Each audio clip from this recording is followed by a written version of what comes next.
You know,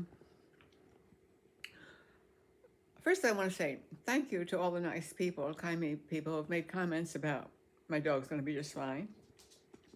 You know, she's going to have dog surgery. No, she's going to have teeth. She's having her teeth cleaned on Wednesday, and that's a big deal because they have to give her anesthesia. And she's not just having them cleaned; she's basically got an infection. If she was just having them cleaned, I'd do it myself. Well, I wouldn't, but I'd say I would and not do it.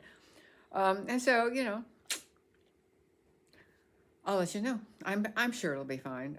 She's like, it better be fine because I'm not ready to deal with any loss. I can tell you that.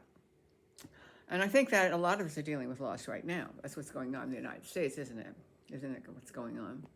A sense of loss. I mean, a loss doesn't have to be that, oh, I lost my wallet or somebody died. I mean, there's just be a change. It's one of the reasons we don't like to move. Humans don't like to move. When we were in indigenous cultures, we moved as a tribe. But moving is like, when you start a new school, you go to a new place, you don't know anybody. Are you going to make any friends? Anybody going to like me? Did I make a mistake coming to this school? That's the way it is, and that's what it is to be a migrant, which is what I am. I'm a migrant here in Mexico. And part of my migrant decision was that I lived in Los Angeles, and it wasn't that far away to go to Mexico. I always knew I was going to live in a foreign country when I got older. I didn't really think I'd retire there, but I took a hard look at Medicaid, and I went, well, Medicare rather, not Medicaid. And I thought, nah. And I've said before, I had another dog, and I had moved because veterinary care was so expensive, and she was getting older, and she needed regular care. And then I was getting older, and I don't, thank you, need regular care, but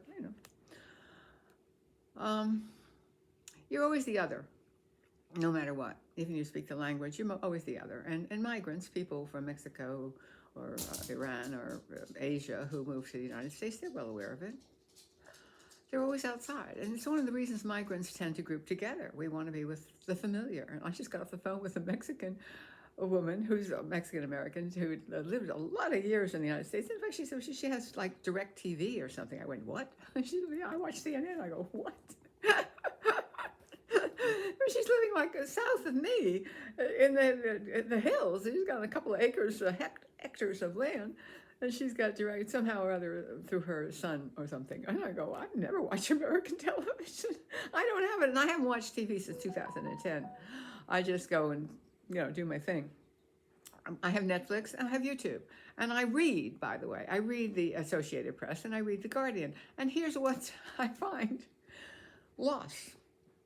A lot of us are feeling lost right now, of the loss of the familiar, and because we don't know what's going on, and we don't know what's going on.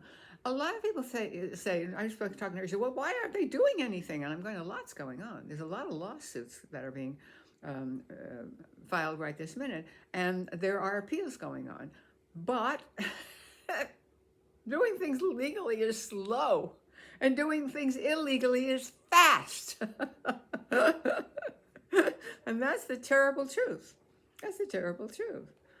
So I'm affected in part because my decision to move here was like, oh, the United States is not that far away. If I want to go home, I can go home. I don't think so.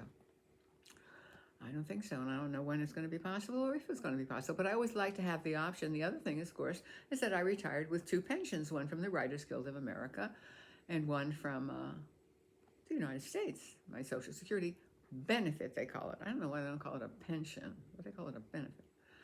So we will see. We will see. I was watching part of the SAG Awards last night. I was going to watch it on Netflix, so when I turned it on, it said, we've just converted your membership to ads and reduced it. I went, no, I turned it off. I don't want ads, so I'll pay more not to have ads. That is the advantage of streaming as far as I'm concerned. No ads. And so I watched clips of it on YouTube, and Jane Fonda, she stands alone. She stands alone. And women my age, not to compare myself to Jane Fonda, but independent women who are different, they stand alone. If we live alone. Of course, we tend to outlive our mates. I actually never did that. But we stand alone. I have 2 brothers. They don't talk to me. They think I'm like I don't know what they think, but they don't talk to me. Well, I don't fit their image of what their older sister is supposed to be and how she's supposed to act. And boy, did Jane Fonda pay a price for that. And she did make a big error with that photo op in Vietnam. That's true. But she shouldn't. She didn't blow anybody up. You know what I mean? She didn't shoot anybody. And she didn't cause anybody to die. And they treated her like she'd committed murder. One of the things they showed clips of all her movies, and I'd forgotten how some of the most daring movies. One, she did Klute, she did Coming Home, in which she was played a Marine wife, a devoted, conservative woman. And one of the clips that they said, she said, I refuse to be irrelevant. And I think that was probably from Lillian Hellman, who was a playwright. And I think that is a big thing that you face as you get older, is that people just consider you irrelevant. Now, look, I don't know if I'm relevant or irrelevant. I'm just one of many. I will say that I just wrote a short story and finished it, and it's on my WordPress page, and it's free. And it's called When She Remembered Who She Was. And it's about a woman who is Mexican who came illegally to the United States and how she made her way and became quite legal and became quite successful in every way, except that's why you have to read the story. Or not. I don't sell anything anymore.